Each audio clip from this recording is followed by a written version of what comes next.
Tonight, a life-changing gift for a little girl in Rincon. And it's all thanks to a company based in Ohio. WSAV Now reporter Ashley Williams shares her inspiring story.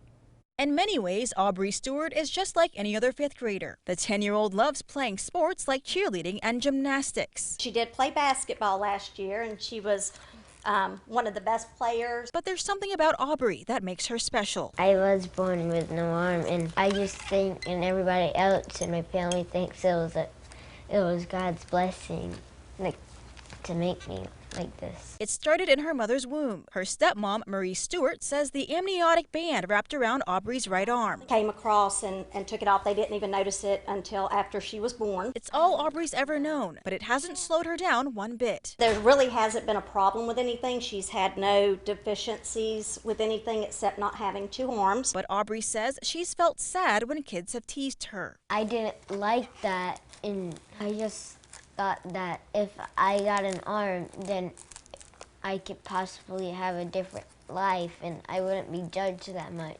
Aubrey's family started researching prosthetic arms. An Ohio-based organization called Hands of Hope reached out. They offered to send her a 3D printed arm free of charge. Aubrey's family surprised her with the life-changing gift earlier this month. When she opened the box, Aubrey was speechless. I just feel like I'm blessed.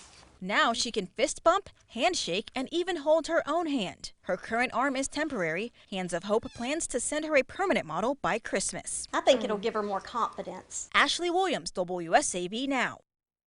Such an inspiring story. Well, you can watch the full interview with Hands of Hope's founder and learn more about Aubrey's special 3D arm. That is online at WSAV.com/now.